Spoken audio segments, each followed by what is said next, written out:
रामकृष्ण हरे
यार तेरी यार नागे यार तेरी यार नागे यार तेरी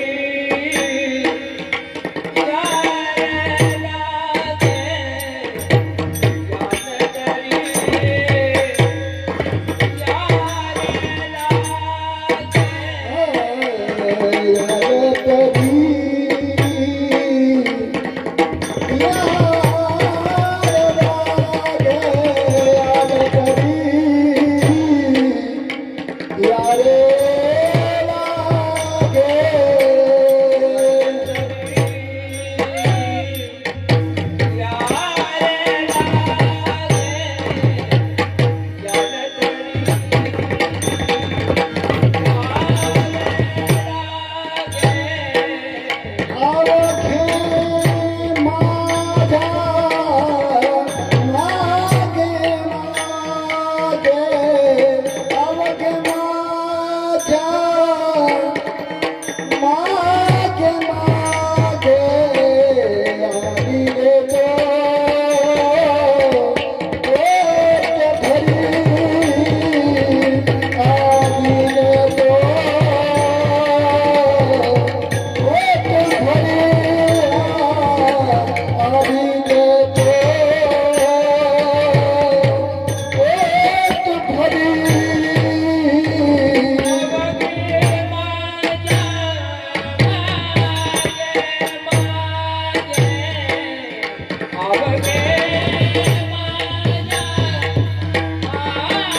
म्हणाल तरी अरे लागे अवघे माझ्या मागे मागे आजी देतो पोट भरे पुरे म्हणाल तो बरे हळूहळू चाला कोणी कोणाशी न बोला आज देतो पोट भरे पुरे म्हणाल तो तुका म्हणे सांडा घाटे तुका म्हणे सांडा घाटे तिने नका बोली आज देतो पोट भरे पुरे म्हणाल तो बरे पांडुरंगा करू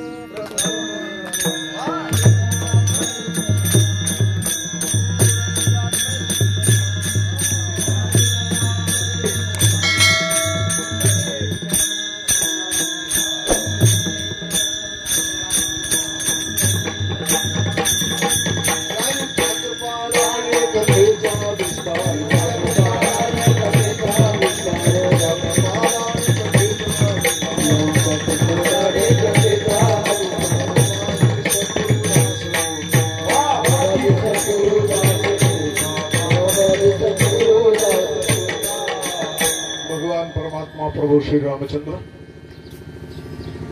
संत श्रेष्ठ श्री रविदास महाराज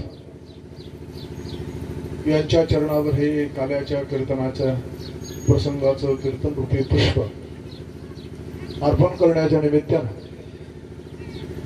काल्याच्या प्रसंगातील संत श्रेष्ठ श्री तुकाराम महाराज यांचा काल्याच्या प्रसंगातला हा 4 चरणाचा सर्व परिचित आणि सर्वांना माहीत असलेला हा जो गोड अशा प्रकारचा अभंग तो या ठिकाणी सेवेसाठी घेतलेला आहे. या अभंगाचा सरळ अर्थ असा आहे की या अभंगामध्ये संत श्रेष्ठ श्री तुकाराम महाराज गोपाळ आणि कृष्ण यांचा जो संवाद आहे त्या संवादाचं चित्र या ठिकाणी संत श्रेष्ठ श्री तुकाराम महाराज रेखाटतायत.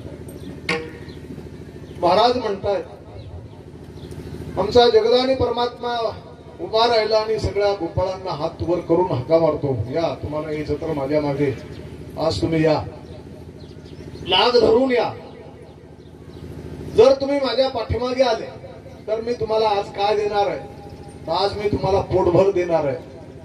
नुसतं पोटभर नाही तर तुम्ही जोपर्यंत पुरे म्हणत नाही तोपर्यंत मी आज तुम्हाला देणार.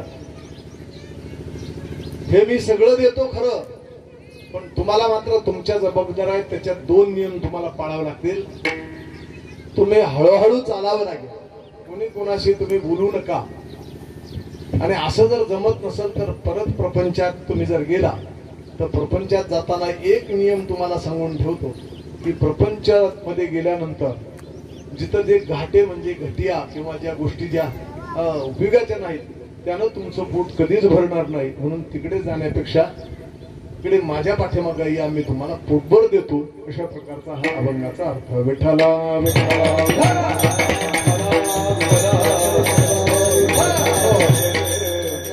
सुंदर असा काल्याचा प्रसंग आहे.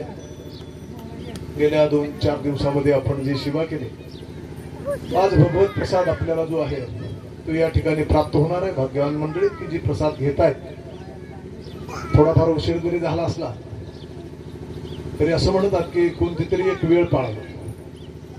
सुरू करायची पाळायला नाही आली तरी निदान शेवटची तरी पाळायला हरकत. आमच्याकडे गुरुजी होते, 8ला शाळा होती, ते 8ला शाळेत जाण्याच्या ऐवजी कधी 9ला जायचे, कधी 9:30ला जायचे, कधी 10ला जायचे. पण येताना मात्र ते बरोबर 5ला म्हणजे 5लाच गेटमध्ये घरी यायचे. त्यांना मी बऱ्याच वेळा पाहिल्यावर विचारलं, म्हणजे का गुरुजी शाळा कितीला असते? ते म्हणले 8 वाजता भरते. तुम्ही कधी 9ला जाता, 10ला जाता वगैरे, आणि येताना मात्र 5ला म्हणजे 5ला बरोबर येतात. म्हणजे साहेब त्याचं सांगायचं असं की शासनाने 2 वेळ दिल्या, एक सकाळची आणि एक संध्याकाळची. आता आपल्या कामानिमित्त सकाळची वेळ पाळता येत नाही, निदान संध्याकाळचं तरी करेक्ट पाळावी नाही का? तसं आपलं काही कीर्तनाचं आहे. आता विठ्ठला विठ्ठला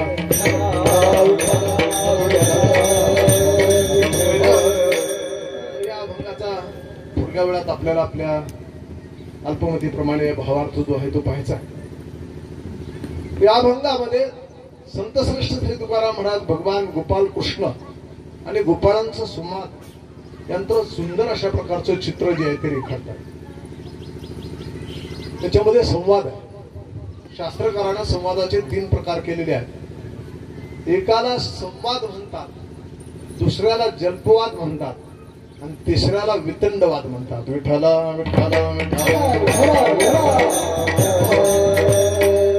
संवाद जो आहे, संवाद किंवा वाद ज्याला म्हणतात, तो शास्त्राला मान्य आहे. त्याचं कारण वाद जो आहे ते काहीतरी तत्वबोध घेण्यासाठी, तत्वचिंतन करण्यासाठी ज्याला असतो त्याला वाद असं म्हणतात. तो त्या शास्त्रीय पंडित मंडळीमध्ये वाद होतो, त्याला वाद म्हणतात. वाद म्हणजे आपल्या मराठीतल्या अर्थाप्रमाणे लावायचा नाही. वाद याला म्हणतात की पंडित मंडळी एकत्र आले, वादे वादे जे आहे ते तत्वबोधा. वाद करता करता एखादा तत्वबोध आहे, तत्वचिंतन आहे. वाद करताना काहीतरी तत्व मिळवण्यासाठी जो केला जातो त्याला वाद असं म्हणतात. दुसरा जल्पवाद. तो जल्पवाद असं की त्याला आणि आपलंच तत्व खरं आहे, दुसऱ्याचं सगळं खोटं आहे असं मनात धरून आलेलं आणि आपलं तत्व लोकांवर लादायचं, याला जल्पवादी म्हणतात. आणि तिसरा जो आहे त्याला वितंडवादी असं म्हणतात. वितंडवाद्याकडे तत्व काहीच नसतं, फक्त तुमचं मत खोडायचं कसं आणि तुम्हाला खाली बसवायचं कसं एवढं त्याच्या डोक्यात आहे. विठ्ठला विठ्ठला जल्पवादी आणि वितंडवादी सांसारिक माणसं आहे आणि वाद करणाऱ्या, शास्त्राचे वाद करणारे ते पारमार्थिक माणसं. या वादामध्ये शास्त्रामध्ये तत्वबोध होत असल्या कारणाने इथे संवाद ज्याला म्हणतात तो अतिशय महत्वाचा आहे. गोपाळांचा संवाद आहे. काही वेळेला असं होतं म्हणतात, कानाच्या कीर्तनाचे आपण जर अभ्यास केला, काही वेळेला काही अभंगामध्ये फक्त भगवान बोलतो आणि गोपाळ ऐकतात. काही अभंगामध्ये आपल्याला अभंगाचे खूप प्रमाण आपल्याला आणि त्या अनुक्रमाप्रमाणे देत आहेत. काही वेळेला फक्त गोपाळ बोलतात आणि भगवान ऐकत राहतात. काही वेळेला असं होतं की गोपाळ आपसातच बोलतात पण भगवान त्याच्यात काहीच बोलत नाही. काही वेळेला भगवान परमात्मा आणि गोपाळ यांचा संवाद होतो. अशा विविध प्रकारच्या आणि त्या ठिकाणी प्रकारामध्ये काही अभंग आहे. आजचा अभंग आहे तो या प्रकारातला की इथे फक्त भगवान बोलतो आणि गोपाळ मात्र नुसते ऐकतायत. विठ्ठला विठ्ठला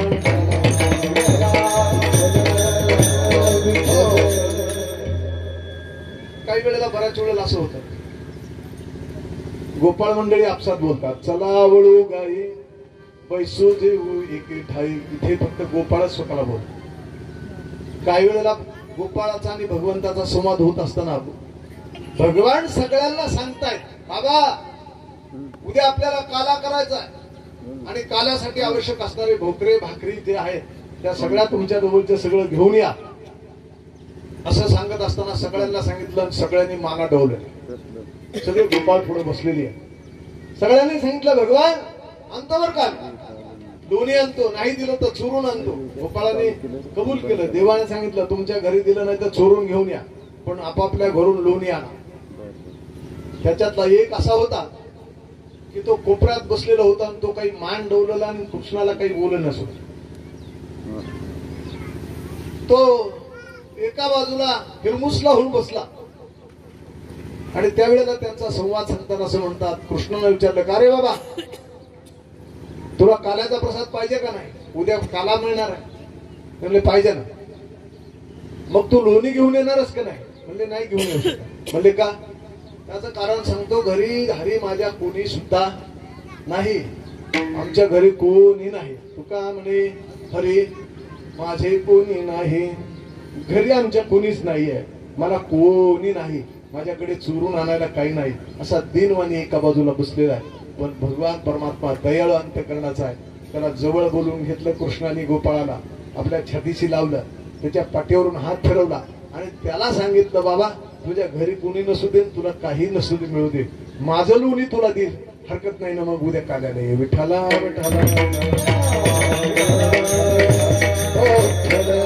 हा गोपाळ आणि देवाचा संवाद, दोघे एकमेकाशी बोलतो. काही वेळेला आजच्या ज्या अभंगात आहेत ते फक्त देव बोलतो, गोपाळ काहीच बोलत नाही.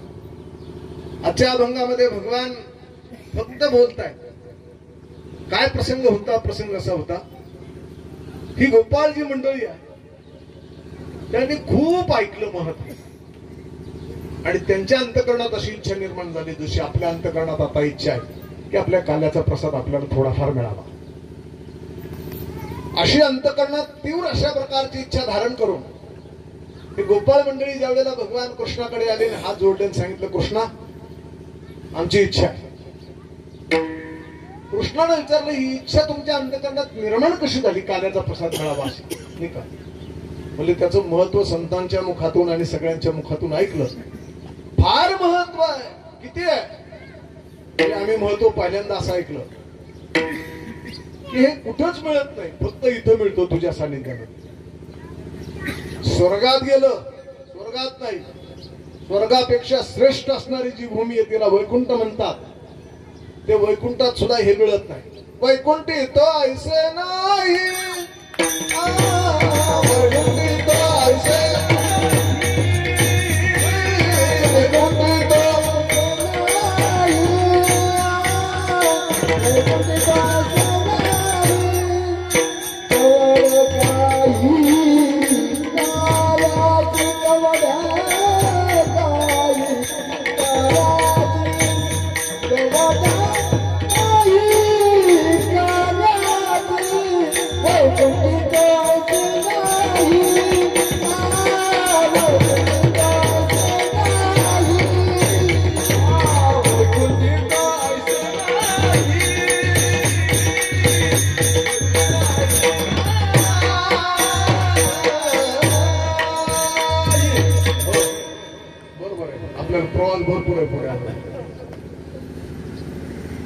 वैकुंठामध्ये असं मिळत नाही. स्वर्गात तर नाहीच नाही. स्वर्गीतली जी मंडळी आहेत त्यांनी कधी काल्याच्या प्रसादाची इच्छा केली ना. आम्ही असं ऐकलं, देवा कृष्ण त्यांना काल्याचा प्रसाद मिळालाच नसल्यामुळे त्यांना एवढ्या मोठे स्वर्गातले देव आहेत, ब्रह्मादिक इंद्रचंद्रादी देव आहेत ना, त्यांना मासे होऊन पाण्यात यावं लागलं तरीही एक कण सुद्धा मिळाला नाही. महाराज लक्षात ठेवा, आज आपण ज्याचा प्रसाद मिळवतोय आपण किती भाग्यवान मंडळ आहेत की जे ब्रह्मादिक देवाला हा प्रसाद मिळाला नाही. त्याच्यासाठी माशासारखा शुल्लक जन्म धारण करून किंवा रूप धारण करून ते पाण्यात आले, पाण्यात मासे झाले, पण मासे होऊन सुद्धा त्यांना कृष्णाने सांगितलं तिकडे जाऊच नका, हात धुवू नका, आपल्या आपल्या कपड्याला पुसून घरी जावा, तिकडे नका जाऊ, आज मी सांगतो म्हणून यमुनेकडे जाऊ नका. नाहीच मिळाला एक कण सुद्धा. गोपाळ कृष्णाला सांगता, देवा आम्ही अजून असं ऐकलंय की त्या ब्रह्मदेवाच्या अंतकरणात अशी इच्छा निर्माण झालेली होती की थोडा का होईना काल्याचा प्रसाद मला मिळावा. तुम्ही काल्याचा प्रसाद वाटताय, बाळ गोपाळ मंडळी ज्या वेळेला काल्याचा प्रसाद घेतायत त्यावेळेला, आणि या ब्रह्मदेवानं वरून बघितलं आणि त्यानं विचार केला आपल्याला काल्याचा प्रसाद कसा मिळेल. मग कोणीतरी त्याला सांगितलं ब्रह्मदेवाला, तुम्ही सृष्टीची निर्माण करणारी आहे, तसं तर काही काल्याचा प्रसाद मिळत नाही, पण गोपाळ ज्या वेशात आहे नाही का, त्या वेशात जर तुम्ही गेले, तसा वेश धारण केला आणि त्यांच्या रांगेत जाऊन मिसळले तर कदाचित रांगेमध्ये पटपट तुम्हाला पण प्रसाद एखाद्या वेळेस चुकून दिला जाईल. जा म्हणजे आमच्या ब्रह्मदेवाने, विश्वाला निर्माण करणारा ब्रह्मदेव आहे, त्या ब्रह्मदेवानं ज्या वेळेला गोपाळांचा वेश धारण केला, वारकऱ्याचा वेश धारण केला, सुंदर असं कपडाला गंध लावलेले आहे, गळ्यात चांगल्या माळा घातलेल्या आहेत, वारकऱ्याचा जसा पोशाख असतो तसा आमच्या ब्रह्मदेवाने पोशाख केला, स्वर्ग सोडला, ब्रह्मदेवाची नगरी सोडली आणि खाली जिथं आणि गोपाळ काळा आहे प्रसाद मिळणार आहे तिथे ज्या वेळेला तो आणि त्या रांगेत उभा राहिला, हळूहळू रांग पुढे चालली. वेळ कमी आहे, थोडक्यात सांगतो.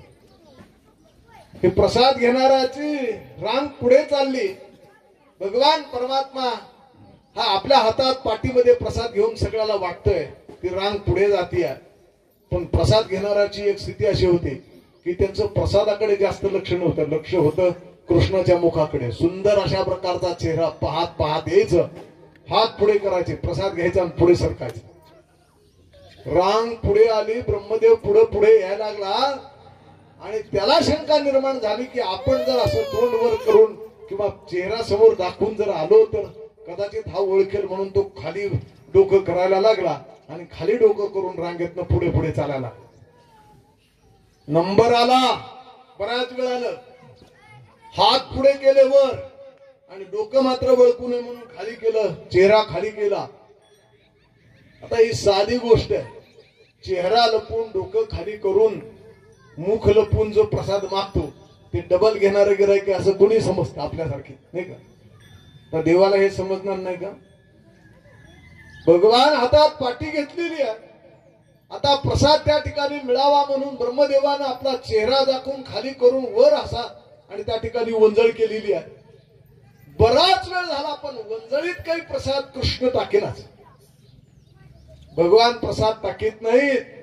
बराच वेळ तात्कळले, पाठीमागची लाईन सुद्धा तात्कळलेली आहे याच्यात आणि मुठीमध्ये त्या ठिकाणी प्रसाद धरलेला आहे, पण हा काही त्याच्या वंजळी सोडेना. बराच वेळ गेला, ठप्प झालेले. कृष्णाने विचार केला बाकीच्यांचा प्रसाद द्यायचाय म्हणून ह्याला आपणच सांगावं. वर हात केलेले प्रसाद काही कृष्ण टाकीना. शेवटी कृष्णाने सांगितलं, म्हणजे ब्रह्मदेवा तुम्ही येत काय, वा बाजूला. त्यानं आपला चेहरा वर केला आणि कृष्णाकडे बघितलं. म्हणले भगवान ओळखलं का? म्हणजे मला ओळखायला येतं, कारण या जगात मला ओळखायला येत नाही अशी गोष्ट कोणतीच नाही. चला म्हणजे बाजूला व्हायला. म्हणजे देवा मी सृष्टीचे निर्माण करणारा ब्रह्मदेव आहे, नका गोपाळांचे एवढा मोठा मुठभर भरून प्रसाद देऊ, पण एखादा कण तरी, एक कण थोडासा. भगवान म्हणतात बाबा बाजूला हो, फार लाईन आहे मोठी, लोकांना अजून भुका लागलेल्या आहेत. 11 11:30 होऊन जर गेले तरी पटकन दे म्हणजे. चल हो बाजू. एखादा कण म्हणजे एखादा कण सुद्धा मिळाला नाही. म्हणजे काय करावं लागेल? काय नाही म्हणजे तुला नुसता वेश बदलून गोपाळ होता येत नाही. ब्रह्मपदाची गादी सांभाळून तुम्ही जर काल्याची अपेक्षा करीत असाल तर काल्याचा प्रसाद तुम्हाला मिळणार नाही. त्याच्यासाठी ब्रह्मपदाच्या गादीचा राजीनामा द्यावा लागेल, खाली यावं लागेल, गोपाळ व्हावं लागेल, वारकरी व्हावं लागेल, भक्त व्हावं लागेल आणि मग तुम्हाला काल्याचा प्रसाद मिळेल. हा देवाचा सल्ला आमच्या ब्रह्मदेवाने ऐकला आणि म्हणून ब्रह्मदेव ब्रह्मसोपान तो झाला. सोपान देवाच्या दृष्टीनं ते आले. मग काल्याचा प्रसाद विठाला विठाला.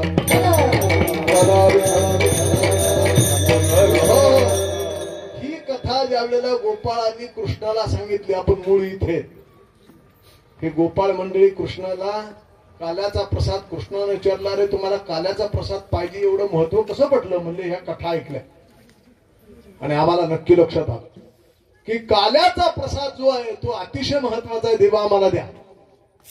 कृष्णानं विचारलं, देवा देव जे समोर आहेत आणि देवाला विनवणी करणारे, देवा देवा म्हणणारे जे गोपाळ आहेत, कृष्णानं विचारलं काल्याचा प्रसाद तुम्हाला देतो खरा, पण त्याला अधिकार लागतो. काय शिवाय सांगा? नामस्मरण केलं का? म्हणजे नाही. पंढरपूरची वारी केली का? ते गोपाळाने सांगितलं. मान हलवले नाही सांगितलं. ज्ञानेश्वरी वाचली का? नाही. किती नामस्मरण? म्हणजे काहीच नाही आम्हाला. आम्ही हे गोपाळ गवळे आहेत, काहीच माहित नाही आम्हाला, आम्ही काही सेवा केली नाही. त्याच्याकडे बघितलं पण अंतःकरणामध्ये तीव्र अशा प्रकारची इच्छा, काल्याच्या प्रसादाची अपेक्षा आहे. हात जोडलेले आहेत, केविलवाना मुख केलेलं आहे आणि सगळ्यांनी हात जोडून सांगितलं, देवा आमच्याकडे सेवा काहीच नाही, पण आम्हाला तुला काल्याचा प्रसाद आज मात्र तुम्हाला द्यावा लागेल. कृष्णाने सांगितलं अधिकाराचा प्रश्न आहे बाबा. तुम्हाला तर तुम्हीच कथा मला सांगितली, ब्रह्मदेवाला मिळाला नाही, इंद्रचंद्राला मिळाला नाही, तुम्हाला कुठे अधिकार आहे? फार वेळ झाला हो, म्हणजे वेळ घेऊन गेली. आता गोपाळ हुशार होत. त्याने सांगितलं, देवा तुझ्या समोर उभा आहे. आम्ही शास्त्र मोठ्या मोठ्या मंडळींच्या मुखातून ऐकलेलं आहे. ते असं आहे की संसारात किंवा प्रपंचात वेळ निघून जाते, पण परमार्थात कधीच वेळ निघून जात नाही. विठ्ठला विठ्ठला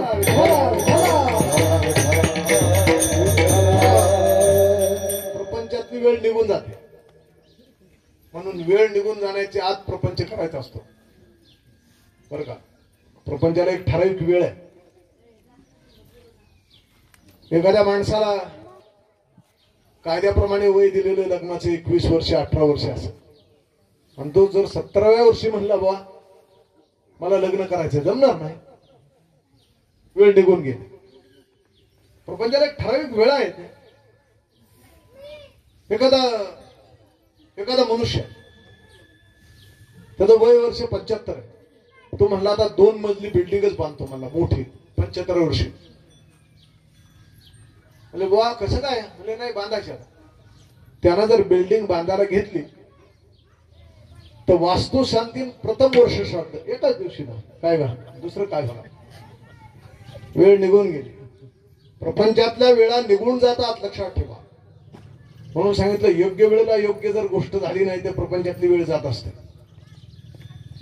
चणे खायचे असेल सुपारी खायची असेल तर तोंडात दात असले तर ठीक आहे, नाहीतर दात निघून गेले मग सुपारी द्या म्हणले चालणार नाही. वेळ निघून गेली. प्रपंचातल्या वेळा निघून जात. शास्त्राने आपल्याला सावध करताना असं सांगितलं बाबा सावध हो. निर्वाण दीपे किम तैलदानम. दिवा विझून गेला आणि मग पळत पळत गेला एखादा माणूस म्हणजे तेल टाका लवकर. आता समय जरी भरून टाकली तर दिवा विझून गेल्यावर तेल टाकण्यात अर्थ नाही. घरामध्ये चोरी होऊ नये म्हणून पहारा करायचा होता, पण पहारा करायला सुरू करायला उशीर झाला. अगोदरच चोरी होऊन गेली मग हे झोपेतनं उठले म्हणले चला पहारा करायला. काही उपयोग. महाराज म्हणतात एक प्रपंचामध्ये वेळ लागते आणि त्या वेळेत जर झालं तर ठीक आहे, ती वेळ निघून गेली तर काहीच होईल. पण त्याच्या वेगळी गोष्ट आहे त्याला परमार्थ म्हणतात. परमार्थामध्ये वेळेचा काही प्रश्नच येत नाही. काळाचा प्रश्न आहे, वेळेचा प्रश्न आहे. अनेक ठिकाणी आपल्याला साधू संतांनी सांगितलं काळ वेळेचा प्रश्न तुमच्या डोक्यात ठेवूच ना. काळ वेळ नाम उच्चारिता नाही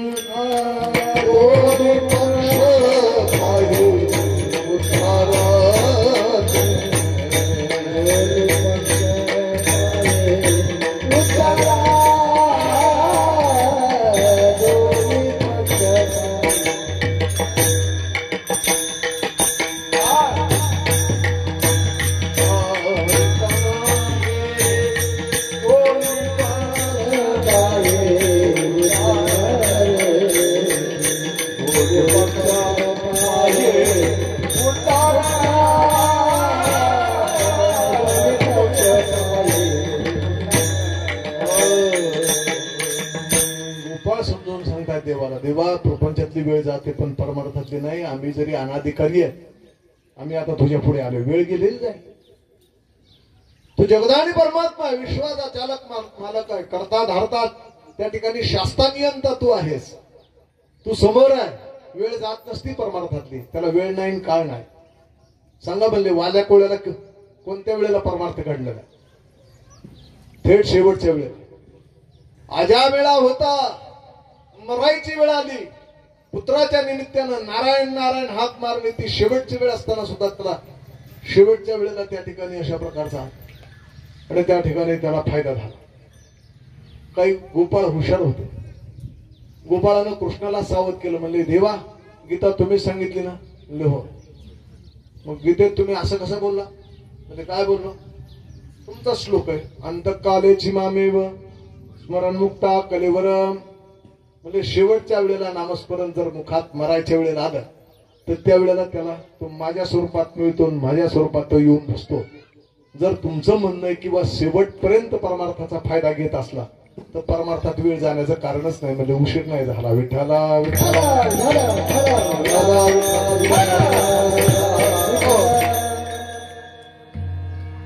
ही जी मंडळी आहेत ना देवा बरोबर वाद करणारी मंडळी आहेत, त्याला संवाद भक्त असाच वाद करतो रे. करू आवडीने वाद करू आवडीने वाद करू आवडीने वाद करू आवडीने वाद तुमच्या सुखाचा संवाद तुमच्या सुखाचा संवाद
असं नातं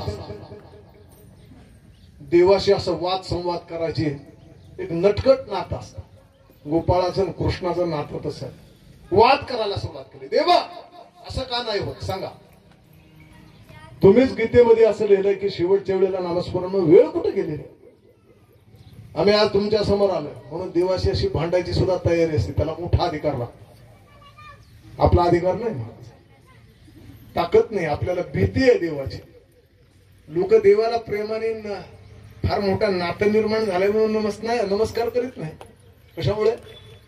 मी तर बरीच लोक आमच्या देवीच्या देवळात पाया पडताना फटाफट तोंडात हाणून घेताना बघतो। का का त्यांच्या मनात अशी भावना आहे न जाणू देव असला तर काही आपलं बरं वाईट करू नये वाक्याने, म्हणून ते पुन्हा त्याला भीतीपुटी त्याचा नमस्कार तसा अज्ञान आहे। त्याच्या समोर उभा राहून त्याच्याशी वाद करण्यासाठी मोठं धाडस लागतं। त्याचं नातं फार जवळचं लागतं।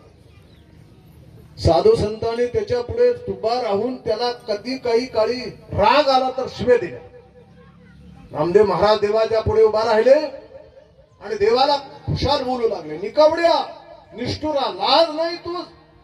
देवाला लाज नाही असं म्हणणं इतकी सोपी गोष्ट नाही, ताकद लागते त्याला। उभी रावणी अंगणी शिवाय देते दासी दे विठा विठा माय मूळच्या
देवाच्या पुढे गोपाळ उभा राहिले।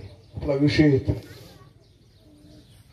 कृष्ण समोर आहे, गोपाळ समोर आहे, तर एकमेकाशी वाद करायला लागले। देवा तू म्हणतो वेळ गेलेली आहे, तुम्ही काहीच परमार्थ केला नाही, तुम्हाला अधिकार नाही काल्याच्या प्रसादाचा, पण आम्ही सांगतो देवा तुमचंच म्हणणं वेळ जातच नसतो। परमार्थात कोणत्या वेळेला कधीही परमार्थ करायला मोकळी नाही। संत श्रेष्ठ श्री तुकाराम महाराज म्हणतात माग काय केलंय ते बघू नका, चला पुढे पुढे जामीन आहे तुका। परमार्थात ही तर गंमत आहे मोठी। कोणी जर प्रश्न विचारला ना की महाराज आम्ही परमार्थाला कधी सुरुवात करावी, त्याला काय मुहूर्त बघावं लागतं का? महाराज परमार्थाला सुरुवात कधी करायची? ज्या वेळेला तुमच्या मनात आलं परमार्थ करायचा की लगेच सुरुवात करायची। त्याचं कारण तीच पूर्वनी आहे, त्याला वेळ नाही, उशीर झालं। म्हणून तरी परमार्थामध्ये जे शब्द येतात ते वर्तमान काळातल्या त्या ठिकाणी त्या सुचवणारे शब्द आहेत। बघा तुम्ही अनेक अभंग आता तरी पुढे हाच उपदेश। आता या अर्थाने मागचं काही बघूच नका, झालं गेलं संपलं। आता परमार्थ करा वाटतो ना, वेळ नाही गेलेली आहे। अंतकाळामध्ये मुखात नामस्मरण आलं तरी चालतंय शेवटच्या क्षणाला। अनेक उदाहरणं सांगता सांगता वाद करायला सुरुवात केली आणि सांगितलं देवा तुला माहित नाही का राजा परीक्षितीला किती दिवस उरले होते? 7 दिवस। जाऊ द्या म्हणले परीक्षितीचं। त्या खटवांग राजाला किती वेळ उरला होता? तासभर उरला होता. मग तासभर उरला तरी परमार्थ करता येतो. तुम्ही म्हणताय तुम्हाला उशीर झाला, काल्याच्या प्रसादाला माग काही शिवा केली नाही. देवा हे तुमचं बोलणं चालणार नाही. आमचं ऐकावं लागेल आणि आम्हाला काल्याचा प्रसाद द्यावा लागेल. कृष्ण या युक्तिवादाला हसले मोठ्या मोठ्याने आणि सांगितलं, अरे भलेच हुशार आहेत बरं का तुम्ही. चला म्हणते, तुम्हाला प्रसादाची अपेक्षा आहे का? पण एक करावं लागेल. म्हणजे काय करावं लागेल? मी तुम्हाला आज प्रसाद देणार आहे, तुम्ही म्हणता त्याप्रमाणे देणार आहे, पोटभर देणार आहे. पण तुम्हाला त्याच्यासाठी काय करावं लागेल? जी गोष्ट करावं लागेल ती मी सांगतो. तुम्ही आज फक्त एक करा, माझा लाग धरा आणि माझा लाग धरून माझ्या पाठीमागे या. ही गोष्ट अभंगाच्या पहिल्या चरणामध्ये महाराज सांगतात. या रे लागे, या रे लागे, या रे लागे, या रे लागे, झालं तरी, या रे लागे, झालं तरी, या रे लागे,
विचार करण्यासाठी आपल्या पुढे अभंगाचं पहिलं चरण ठेवले.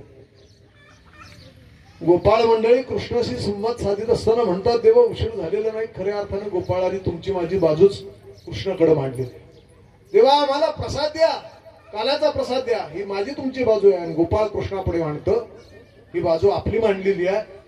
कृष्णानं ती बाजू मान्य केली, सांगितलं चला, नसला अधिकरण, काही सेवा नसली तरी फार काही उशीर झाला नाही. आता तुम्हाला काल्याच्या प्रसादाची इच्छा निर्माण झालेली ना, चला मी तुम्हाला प्रसाद देतो. नको द्या, असो काहीच नाही तुमच्याकडे, ना भक्ती ना वैराग्य, नाही तुम्हाला त्या ठिकाणी योग साधना, कर्म साधना, कोणती साधना केली नसली तरी आहेच तसे आहेत ना तुम्ही.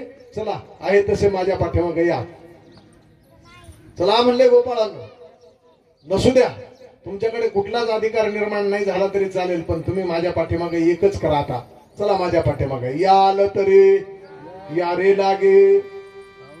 शब्द महत्वाचे, फक्त थोडासा विचार करायचा. शब्द महत्वाचा म्हणजे एक शब्द जर तिथे घातला नसता तर आपण सगळेजण त्याच्या पाठीमागे गेलो असतो तर सगळ्याला प्रसाद मिळाला असता. पण इथे शब्द एकच आहे बरं का. एक शब्द जर नसता, बऱ्याच वेळेला असं आहे संत वाङ्मय फार कठीण आहे, लक्षात ठेवा. एका शब्दानं सगळा घोटाळा होऊन जातो. बघा तुम्ही, धन्य ते संसारी दयावंत आणि अंतरी असं जो एक शब्द आहे, तिथं ते शब्दाला जास्त महत्व आहे. ते जर काढून टाकला तर धन्य संसारी दयावंत अंतरी आणि अंतरी, पण तिथे ते शब्दानं बाकीच्यांची व्यावृत्ती केली. एकच शब्द असा असतो की बाकीच्यांची व्यावृत्ती होते, निघून जातात तुमच्या माझ्यासारखी मंडळी, बाजूला पडतात. इथे सगळ्यांना बोलवलंय असं नाही, तर इथे एक शब्द कठीण आहे.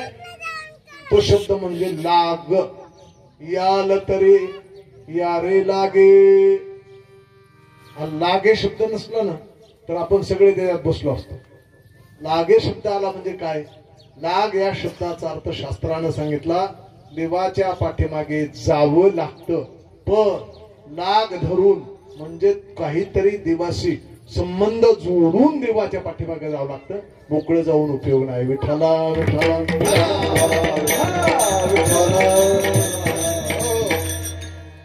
पंढरपूरला जाणारी माणसं भरपूर आहेत, किती आहेत, पण देवाशी संबंध जोडून लाग जोडून जाणारी माणसं किती आहेत? म्हणून तर तुकाराम महाराज आधी करून संतांना सांगावं लागलं, बाबा नुसतं जाऊ नका पंढरपूरच्या वारीला. कसं जा? होय होय वार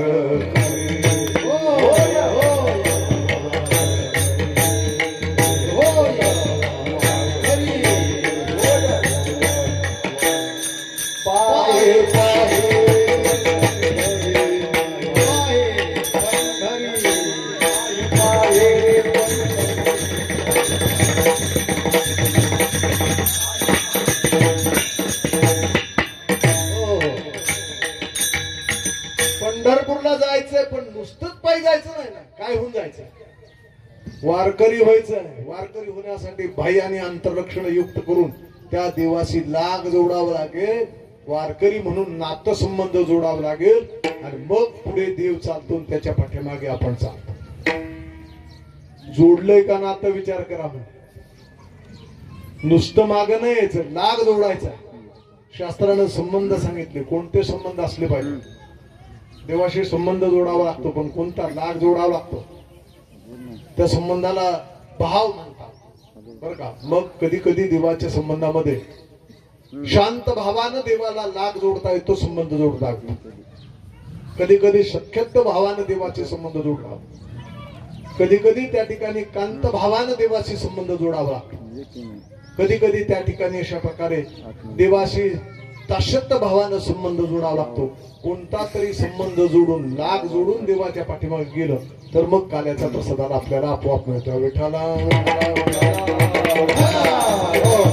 साधू संत आणि देवाच्या संबंधामध्ये ज्ञानेश्वर महाराज आदी करून सगळ्या संतांनी जो भाव जोडला किंवा लाग जोडला, संबंध जोडला, तो शांत भावाचा. शांत भावानं देवाला आणि त्या ठिकाणी अंगीकरण केलं. भगवान परमात्म्याच्या संबंधामध्ये ज्या वेळेला सख्यत्व भाव निर्माण केला, त्यावेळेला सख्यत्व भावानं फार जवळच्या संबंधामध्ये त्यामुळे देवाच्या जवळ गेली. बाळगोपाळ जी मंडळी, त्यांना भाव होता तो सख्यत्व भाव, एकत्र आलेले. अगदी तोंडातलं हिसकावून घेऊन सुद्धा एकमेकाला, आणि त्या ठिकाणी देण्याचा भाव इतका जवळ आला. तोंडात ताक भरून आणलं, कृष्णाला हाका मारली, आणि आत मात्र तक्रार चालली होती बलराम दादाची की म्हणले आपला कृष्ण आईला सांगत होता हा फार आजागळे, दुसऱ्यातल्या तोंडातलं दुसऱ्याच्या तोंडातलं ओढून खातो, आजागळे, त्याला काहीच कळत नाही, घरी मिळत नसल्यासारखं दुसऱ्याचं उष्टन तोंडातलं ओढून ओरबडून खातो. तेवढा ती एक जण होता, तो आईला म्हणत होता, आई एका पेल्यामध्ये माझ्या कृष्णाला ताक दे ना जरा थोडं द्यायला. त्याचा भाव मोठा होता, त्याला शक्यतो हा जवळचा भाव म्हणतो. आई काही तयार होईना, त्यानं जो पेला घेतला म्हणले मला तरी दे ना पेला, म्हणजे तू पे. पिण्याच्या निमित्तानं त्यानं आपला तोंडाचा चंबू सगळा भरून घेतला त्या पेल्यातल्या संपूर्ण ताकाने. पळत पळत आला तर आत ही तक्रार चालू होती, हा आजागळ्या कोणाच्या तोंडातलं खातो आणि वरबडून घेतो, अशी तक्रार आत चालू असतानाच हे बाहेरून कृष्णाला खुणत होत. कृष्ण इकडे म्हणजे बोलता तर काही ना, तोंडामध्ये ताक आहे, इकडे. ते म्हणलं अरे तेच चाललंय नाही तर दुसरं काय चाललंय. त्यानं हळूच आला आणि यानं सरळ पिचकारी जी आहे ना ती देवाच्या तोंडामध्ये त्यानं त्या ताकाची पिचकारी सोडली. प्रसंग तो आपण ऐकलेला आहे पण आपण त्याच्याशी जवळ गेलोच नाही. इतका जर जवळचा संबंध देवाचा आहे असा भाव संबंध निर्माण हो इतकं सख्यत्व भावानं किंवा या लागानं देवाच्या जवळ गेलं तर भगवान इतका त्या लागानं त्याच्या पाठीमागे जात आहेत. यशोदेनं ज्यावेळेला आमच्या कृष्णाला झोपवायला मांडीवर घेतलं त्यावेळेला थापटून थापटून झोपवायला सुरुवात केली. जगाचा चालक मालक आहे तिला काय माहिती आहे ती थापटत होती. त्या अंगावर कृष्ण जो होता बाळ कृष्ण जो होता तो करायचा. आईनं विचारलं का रे आज झोप येत नाही का. त्यानं आईला सांगितलं आई काय करावं झोपच येत नाही. म्हणजे काय करू सांग बरं. म्हणजे मला एखादी गोष्ट सांग. मग तिने गोष्ट केली रामायणातले सुरू भागवतात विषय आला बरं का. म्हणजे मी गोष्ट सांगते तू हुंकार दे हो म्हण. गोष्ट सांगायला सुरुवात केली रामायणाची. राजा दशरथ होता त्याला एक राम नावाचा मुलगा होता. झोपल्या झोपल्या हुंकार द्यायला सुरुवात केली. हो तो पुढे मोठा झाला. त्यानं त्या ठिकाणी जे शिवधनुष्य भंग केलं आणि स्वयंवरामध्ये सीतेला घेऊन लग्न झालं. एक दिवस त्याला वनवासात जावं लागलं. हा करायचा वनवासात असताना त्याची स्त्री रावणाने त्या ठिकाणी पळून नेली. हा म्हणाला हा स्वारी करून ज्या वेळेला लंकेवर आला आणि युद्ध करायला सुरुवात केली त्यावेळेला हा स्वतः उभा राहिला. आणि असं म्हणता म्हणता तो सगळं ऐकत असताना तो म्हणतो हो करता करता म्हणतो आई पुढे सांग. आईनं सांगितलं रावण पुढे उभा आहे. त्याच्या संपूर्ण हातामध्ये धनुष्य आहे. आता रामावर त्या ठिकाणी धनुष्यबाण सोडणार. राम रागावलेले आहेत डोळे लाल झालेले आहेत. त्यांनी हातात धनुष्यबाण घेतलाय. हे सगळं ऐकत असताना तो आईच्या मांडीवरून धाडकन उठला आणि आईच्या समोर उभा राहिला आणि मोठ्यानं म्हणला लक्ष्मणा आण मान माझा इकडे. आईला काय झालं ते कळलं. त्याच्याकडे बघितलं तर तो थरथर कापा लागला. लाल डोळे झालेले आहेत. आईनं त्याचा कान पकडला म्हणजे चिपड्या तू राम आहेस का म्हणले. झोप म्हणले. त्याच्या मुस्कानात दिली मांडीवर परत त्याला झोपायला सुरुवात केली. भागवतकार सांगतात हा जो आईच्या अंतकरणात भाव आहे त्याला सख्यत्व भाव असं म्हणतात. विठ्ठला विठ्ठला असा वात्सल्य भाव सख्यत्व भाव जो आहे तो वात्सल्य भावानं आहे त्या ठिकाणी बघत होते. असा तरी भाव झाला आणि भाव धरून तो लाग धरून देवाच्या पाठीमागाचा उगत जाऊन उपयोगाचा नाही. लाग धरा ना कोणता नाही तुम्हाला काय करता येत ना मग कांत भाव धरा. अलीकडच्या काळात गुलाबराव महाराजांनी कांत भाव अंतकरणात धरला. गुलाबराव महाराज खानदेशातले ते असं म्हणायचे की मी ज्ञानेशांची कन्या आहे आणि कृष्ण पत्नी असं म्हणायचे. स्वतःला त्या ठिकाणी कांत भाव जो आहे तो धारण केला. तो लाभ त्यांनी धरला. नाहीच कोणता भाव धरता येत तर एकच काम करायचं की हनुमंतानं जो भाव धरला होता त्या भावाला म्हणतात दास्यत्व भाव. दास्यत्वाने गट हनुमंत गेले म्हणून केले रामचरण. तो भावाने जरी तो लाग धरून जरी गेला हनुमंतांनी काहीच केलं नाही फक्त दास्यत्व भक्ती केली. दास झाले रामाचे आणि तो भाव धरला. मग कोणत्या तरी भावानं याच्या पाठीमागं जर गेलं हा लाग धरून गेलं तरच भगवान म्हणतात या. पण कसं याल तरी या रे लागे. लाग धरून या कोणता तरी भाव धरून माझ्या पाठीमागे या. अवघे माझ्या मागे मागे देवाच्या मागे जायचंय बर का. शास्त्र म्हणतं कुणाच्या मागे जावं हे सुद्धा ठरवून घ्या. दोघाच्याच मागे जावं लागतं. एक देवाच्या तरी मागे जावं नाही तर संतांच्या तरी नाही तर कुणाच्या पाठीमागे जाऊन उपयोग होणार नाही. एका ठिकाणी असं म्हणतात की एक सुंदर भागवताची कथा चालली होती. लांबून आलेले कथेकरी होते. देव गावात 2 दिवस झाले कथा चाललेली होती. त्यावेळेला फोन मोबाईल काही सोयी नसल्यामुळे दुपारच्या वेळेला त्या भागवत कथा सांगणाऱ्या आणि त्या महात्म्याला असा विचार झाला की आपल्या घरी पत्र पाठवावं की त्यानं पत्र लिहिलं की इकडे भागवत कथा सुरू झालेली आहे. लोक येत आहेत. भरपूर लोक आहेत. सुंदर कथा होती आहे. चांगला या ठिकाणी प्रतिसाद आहे. लोक चांगली आहेत असं म्हणून त्यांनी माझं क्षेम कुशल आहे. इतक्या दिवसांनी कथा संपल्यावर मी घरी येणार आहे असं पत्र लिहून पाठवून पत्र लिहिलं. अंतर्देशी पत्र बंद केलं आणि पोस्टात टाकायचं पण गाव नवीन असल्यामुळे पोस्ट कुठे हे माहीतच नाही. दुपारच्या वेळेला निघाले, रस्त्यामध्ये काही पोरं खेळत होते. त्यातले एक चुनचुनीत पोरग होतं. त्या चुनचुनीत पोराला हाक मारले, म्हणले बाळ इकडे रे, पोस्ट कुठे आहे, रस्ता सांग बरं.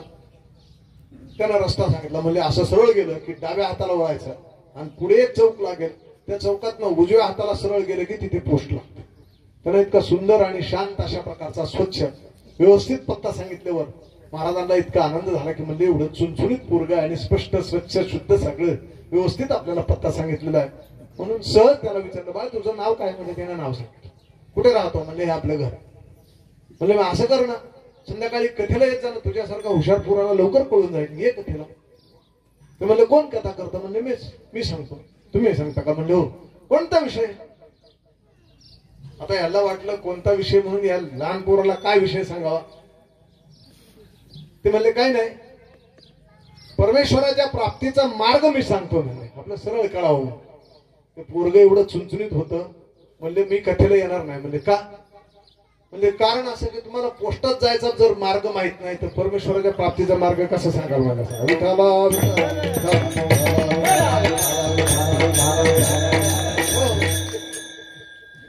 शब्द छल करणाऱ्या माणसाकडे जाऊन उपयोग नाही. देवाच्या आणि संतांच्या पाठीमागे जर गेलं तर असं म्हणतात यांच्या पाठीमागे राहू.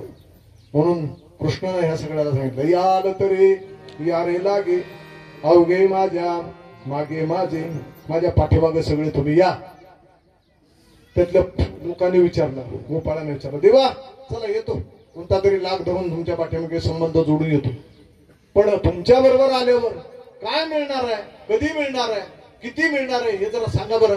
या सगळ्या प्रश्नाची उत्तर अभंगाच्या दुसऱ्याच्या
गोपाळाला सांगितलं, चला माझ्या पाठीमागे काहीतरी संबंध जोडून चला. गोपाळाने विचारलं, साहजिकच आहे की देवा तुझ्या पाठीमागे येतो, पण काय मिळेल, कधी मिळेल, कसं मिळेल. कारण माणसाला मिळण्याची अपेक्षा जास्त आहे. गोपाळ आपल्यातलेच आहे. देवा कधी देणार आहे, नाहीतर पुन्हा हेलबडे देशील, या उद्या आणि आज. देवानं पहिला शब्द वापरला आज. आत्ता आपल्याला काल्याचा प्रसाद कधी मिळणार आहे? आज मिळणार आहे, आत्ता मिळणार आहे. देवानं सुद्धा सांगितलं आज. म्हणून परमार्थामध्ये वर्तमान काळाला जास्त किंमत आहे. लक्षात ठेवा, वर्तमान काळ जास्त महत्वाचा. भूतकाळाचा उपयोग नाही. भूतकाळाचा उपयोग का नाही? पाठीमागे पाहायची गरज नाही. एक वाक्य फार सुंदर. परमार्थामध्ये भूतकाळचा पापी चालतो, पण वर्तमान काळाचा पापी अजिबात चालत नाही. वर्तमान काळ सुधारला की तो अधिकारीच झाला म्हणून समजायचं. देवानं सांगितलं आज. आज या शब्दाला का महत्व आहे? त्याचं कारण आज आणि आत्ता याला फार महत्व आहे. त्याचं कारण आपल्याला दिलेलं आयुष्य आहे. ते आयुष्य असं आहे की ते अतिशय क्षणभंगूर आहे.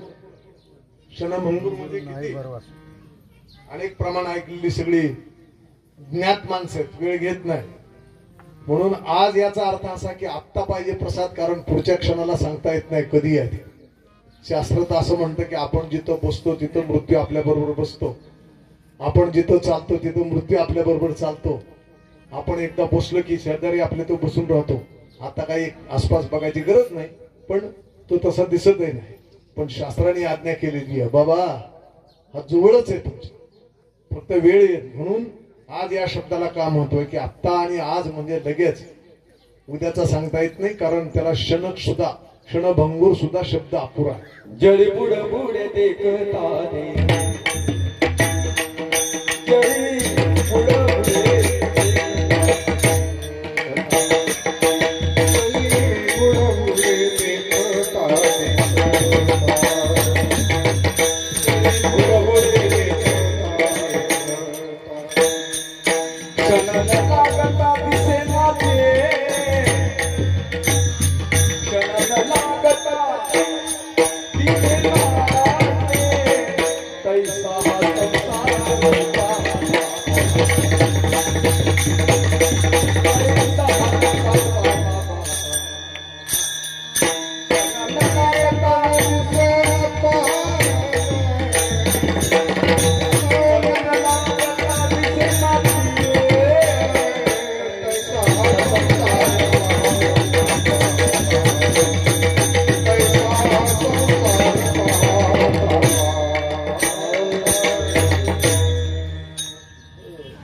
किती वेळाचा असेल तेवढा वेळ सुद्धा आपल्याला वेळ नाही. म्हणून आत्ता हा शब्द वापरला. आज आत्ता देत.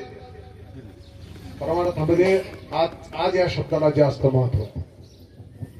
महाभारतामध्ये कोणी याचक धर्मराजाकडे गेला आणि संध्याकाळ झाल्यामुळे धर्मराजाने त्याला सांगितलं जा सकाळी भरपूर धन तुला देतो. आता नाही म्हणजे बंद झालं.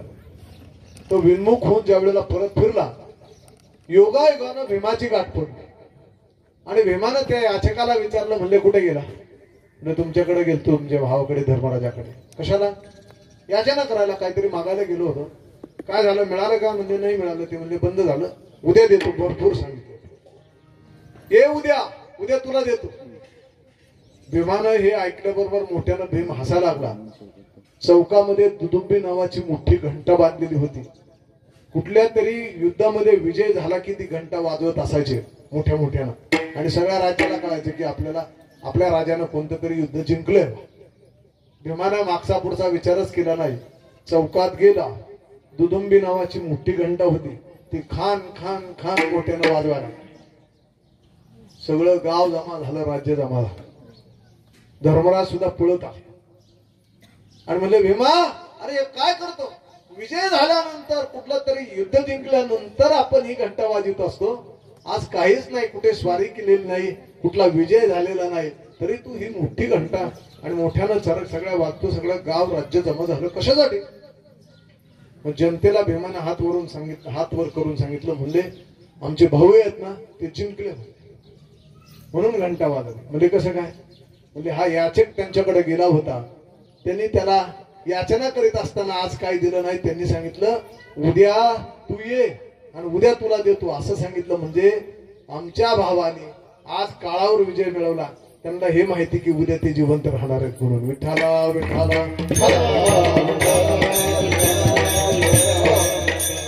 शहाण्याला शब्दाचा मार असतो. त्याने सांगितले भीमा बरोबर आहे, तुझं चुकलं म्हणलं. त्याचं कारण असं आहे की म्हणून हे देवाला माहित असल्या कारणाने देवाने सांगितलं उद्या देतो परवा देतो नाही, आज देतो पोटभरी, पोटभर देतो तुम्हाला. पोटभर ह्या शब्दाचा अर्थ काय, पोट भरतं का त्याचा विचार करा बरं का. हो, पोटभर नाही होत कधी. बघा माणसाचं पोट कदाचित भरेल पण मन भरत नाही. नीट आहे का बरं का. कदाचित पोट भरतं, भरपूर जेवला, पार त्याला अखंड असं नाव आहे. अखंड म्हणजे इथपर्यंत भरला. असं तोंड उघडलं तर काय कायच्या तोंडातनं बुंदीचा लाडू दिसतो असा, इतका त्याला अखंड म्हणतो. पाहुण्याने आग्रह केला घ्या एक लाडू. भरपूर खाले बा, पण दुसरा जवळचा पाहुणा आला आणि परत तो 2 लाडू वाढायला लागला. म्हणले घ्या, म्हणले काय नाही इथपर्यंत आले हो, आता बस म्हणले. नाही म्हणले घ्यावं लागेल. आता पोट भरलं होतं पण मन भरलं नाही लाडू म्हणून. तो म्हणला असं करा, तुमची इच्छा आहे ना 2-4 बांधूनच द्या, म्हणजे संध्याकाळी खातो. त्याला काय म्हणायचं, पोट भरलं असं म्हणतात का. नाही नाही, विठाला विठाला.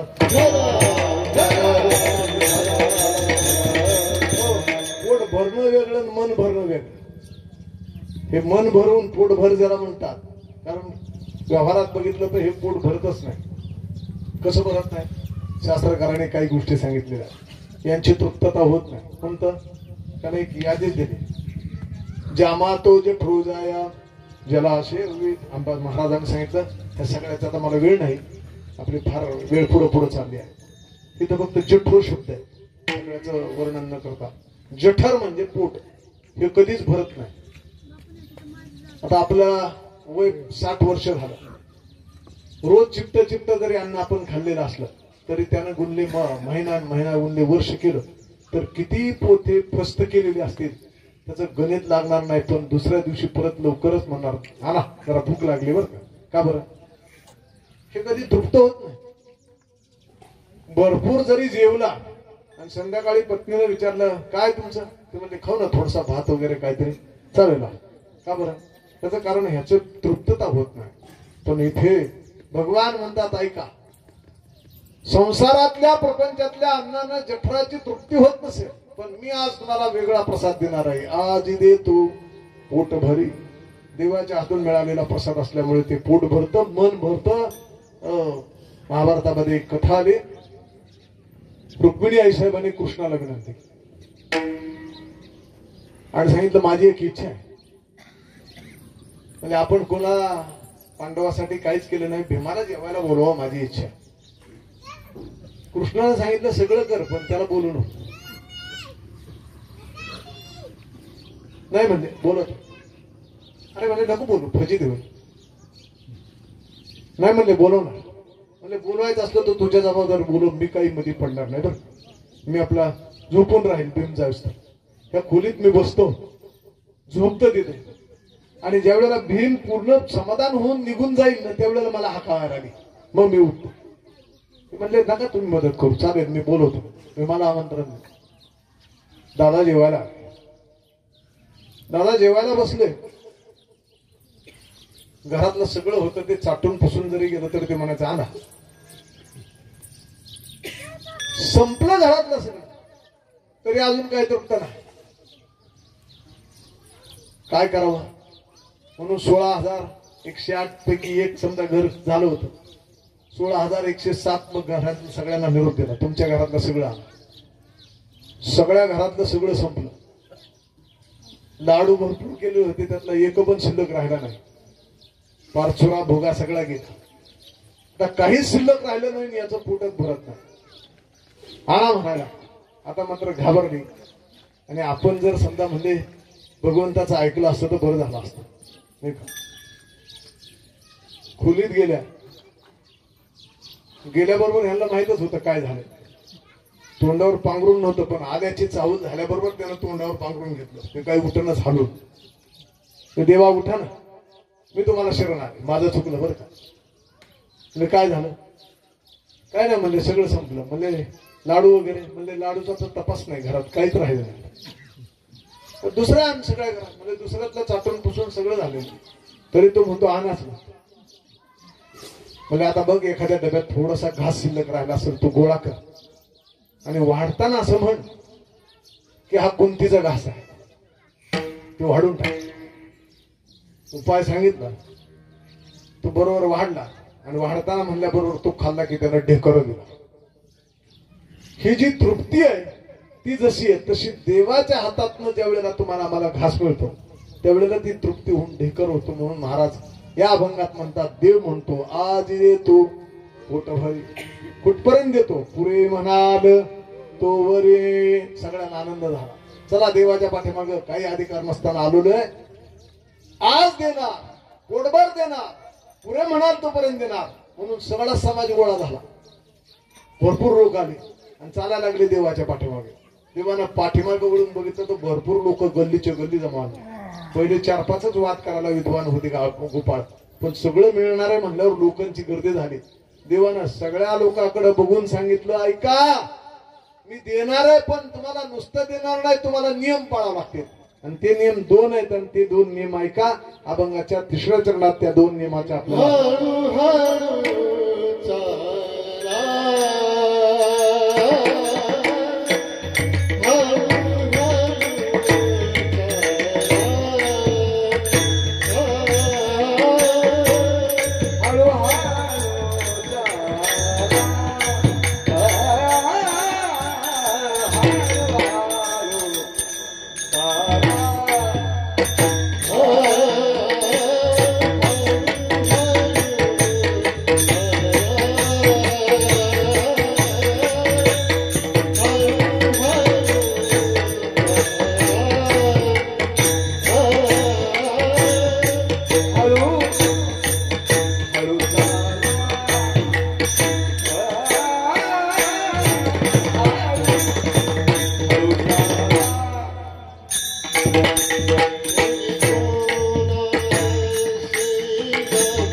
ऊन लागते का? पुढे घ्यायचं थोडं संपवायच्याच मार्गात काय काल्याचं कीर्तन असं आहे, तिकडून सांगावं लागतं. झाला स्वयंपाक आवरा नाही का? विठाला